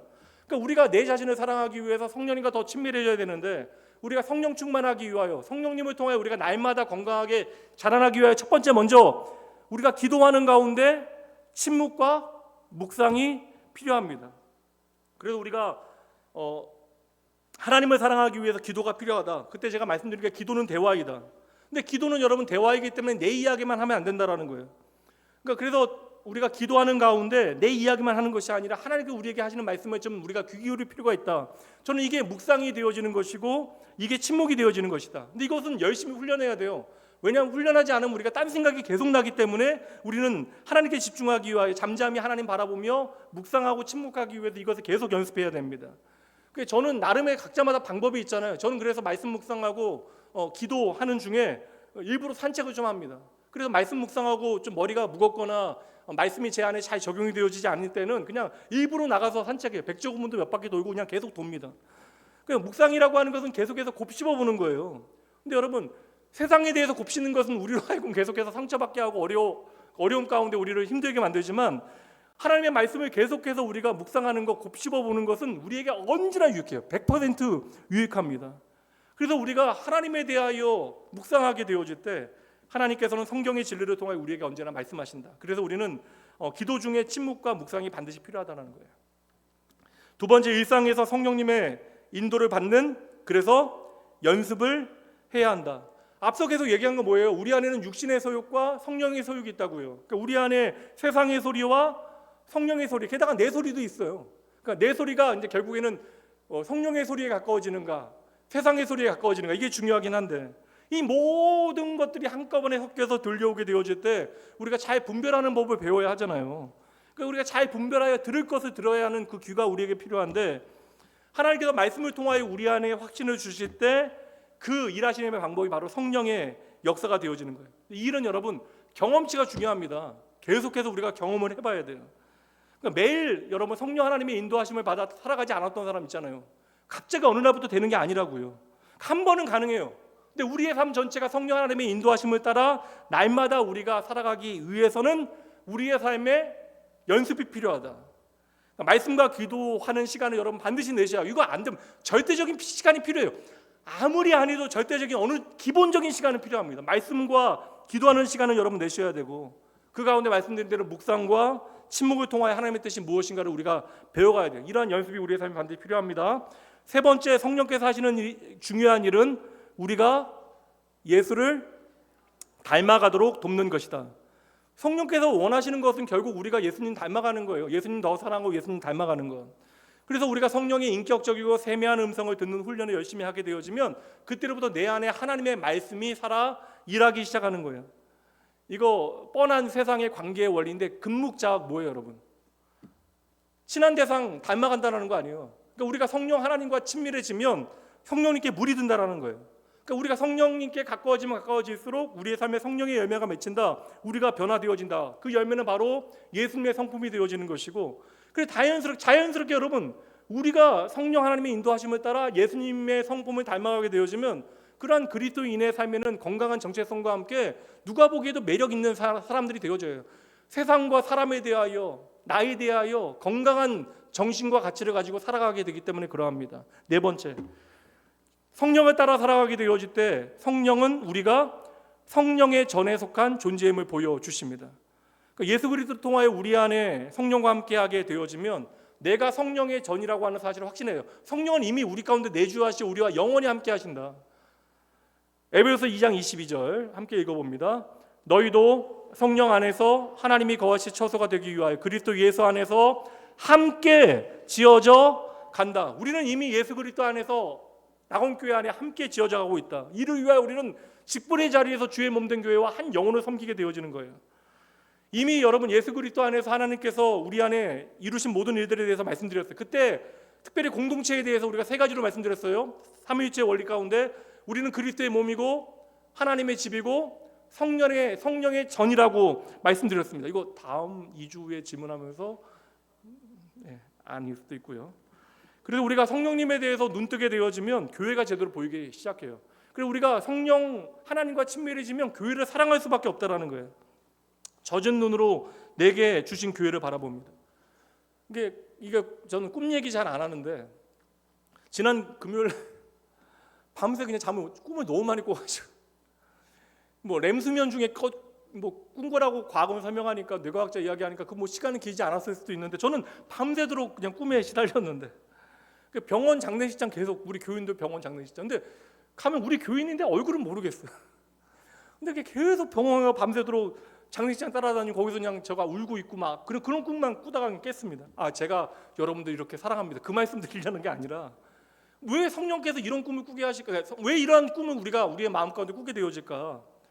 저는 이게 성령 하나님께서 우리로 하여금 서로를 귀히 여기고 받아들이게 하는 은혜를 베푸신다.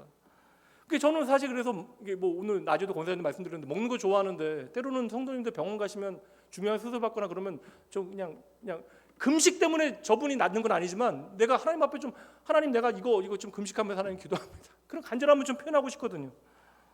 왜 그런 마음을 하나님께서 우리에게 주실까? 성령께서 우리를 하나로 묶으시는 거죠.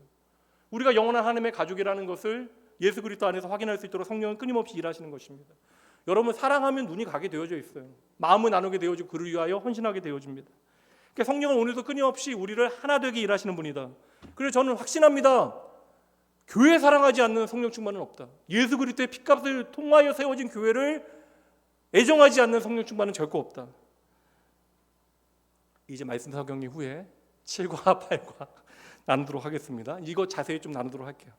성령을 따라 살아갈 때 성령님은 마지막 우리의 눈을 열어 주십니다. 제가 길거리에서 가끔 보면 인사 안 하는 분들 계시거든요. 보면 제가 인사를 못 할 때가 있어요. 근데 제가 이제 누군가 저를 쳐다보면 본능적으로 먼저 인사를 해요. 왜냐하면 나를 쳐다보면 제가 잘생겨서 쳐다보는 거 아닐 거 아닙니까? 근데 제가 이렇게 안경을 벗고 있을 때 쳐다보시면 교인이라 생각하고 먼저 인사하고 죄송하다고 제가 안경을 안 썼다고 여쭤봐요. 그러면 이제 알려주십니다. 근데 제가 왜 안경을 안 쓰냐면 요새 눈이 너무 아파가지고 아프다는 얘기 안 해야 되는데 조금 아파가지고 안경 오래 쓰면 제가 통증이 있어요. 눈이 너무 아파요. 그래가지고 안경을 오래 못 씁니다. 근데 안경을 언제나 좀 가지고 다녀요. 벌써 집어넣는 분도 계시죠. 이러면 제가 또 꼬라지 나가지고 또. 근데 안경을 제가 들고 다니다가 써야 될 때 반드시 씁니다. 그러니까 이거 안경 안 쓰면 안 된다 하는 데는 반드시 안경을 가지고 와요. 그래야 제대로 봅니다, 여러분. 성령님은 저는 그래서 우리의 삶에 안경과 같은 역할을 하신다. 우리의 눈을 열어주신다. 세상을 끊임없이 향하는 우리의 마음을 하나님께서 바꾸어 주셔서 나만을 위한 인생을 살아가던 우리로 하여금 세상을 위하여 살아가게 하신다. 그래서 성령 하나님은 이기적인 우리들로 하여금 기꺼이 아버지의 마음으로 깨어진 세상을 바라보게 하시는 것이죠. 어떻게 내가 주의 몸된 교회에서 살아가는 지체들을, 그리고 이 나라를 위하여 기도해야 되는지, 나와 상관없는 어떠한 연약한 교회들을 위하여, 심지어 내 옆에 있는 교회들을 위해서도 우리가 어떻게 기도해야 되는지를 하나님께서 깨닫게 하시는 것입니다. 그때 여러분 우리는 비로소 하나님께서 원하시는 바 축복의 통로, 복의 근원이 되어지는 거예요. 그래서 여러분 성령님께 민감한 사람들이 여러분 세상을 복되게 할 수 있는 거예요. 축복의 통로가 되어질 수 있는 것입니다. 그런 여러분, 이제 마지막 정리예요. 내 자신을 제대로 사랑하기 위해서는 우리가 성령 하나님 안에서 나를 받아들이는 훈련을 해야 돼요. 그리고 예수님을 닮아가야 합니다. 그렇게 우리가 성령 안에서 자라갈 때에 나를 가장 잘 사랑할 수 있게 되어집니다. 하나님께서는 여러분과 낙원교회가 성령님의 도우심을 받아서 예수님을 닮아가는 아름다운 믿음의 공동체가 되어지기를 원하십니다. 이제 기도하고 팀 모임 갖도록 하겠습니다. 이거 원래 6주 끝나고 팀 모임 바꾸자고 우리가 말씀을 드렸는데 좀 섞어보려고 했는데 그대로 하면 좋겠다라는 분들이 많더라고 이야기해 주셔서 그냥 이대로 좀 계속 모이도록 하겠습니다. 다음 주 말씀 사경이고요. 많은 가족들 함께 참여할 수 있도록 도와주세요. 제가 기도합니다. 하나님 아버지, 우리의 인생을 풍성히 하시는 삶의 기초를 말씀을 통하여 배우게 하시니 감사합니다. 주님, 오늘도 주의 몸된 교회를 세워가시는 하나님의 열심을 배우고 저희들도 그 귀한 사명의 자리로 불러주시는 은혜를 깨닫게 되어집니다. 아버지, 마땅히 아버지의 놀라운 은혜와 사랑에 대하여 내 자신을 귀히 여기고 저희들 사랑해야 되는데 내 자신에 대한 저희들의 사랑이 왜곡되어지고 망가졌습니다. 그러니 내 안에 나에 대한 존중이 없고 애정이 부족합니다. 어찌 보면 내 자신을 제대로 사랑하는 법 자체를 저희는 잘 모릅니다. 아버지, 성령님은 우리가 온전하게 되어지는 그 모든 인생의 시간을 통하여 성령 하나님께서는 오로지 예수 그리스도께서 우리에게 보내주신 보혜사 이심을 저희도 믿습니다. 오늘 내가 그리스도 안에 새로운 피조물임을 기억하고 그 변화된 신분에 걸맞는 삶을 살아갈 수 있도록 하시되 하나님 없는 세상의 가치와 하나님 없이 살던 지난 날의 그림자에서 벗어나 성령의 인도하신 가운데 저희들의 인생을 하나하나 다듬어 하나님 보시기에 아름다운 멋진 인생으로 저희를 만들어 주시옵소서. 낙원교회 모든 직분자들을 특히 하나님 이번에 임직자들을 붙들어 주시어 성령의 능력을 힘있게 하시고 기쁨으로 성령과 동행하게 하여 주실 것을 믿고 감사드리며 날마다 성령을 따라 나를 더 사랑하는 인생 살게 하시는 우리에게 생명을 주시고 더 풍성히 주시는 예수님 이름으로 축복하며 간절히 기도합니다. 아멘. 잠시 기도하시고 팀 모임 갖도록 합니다.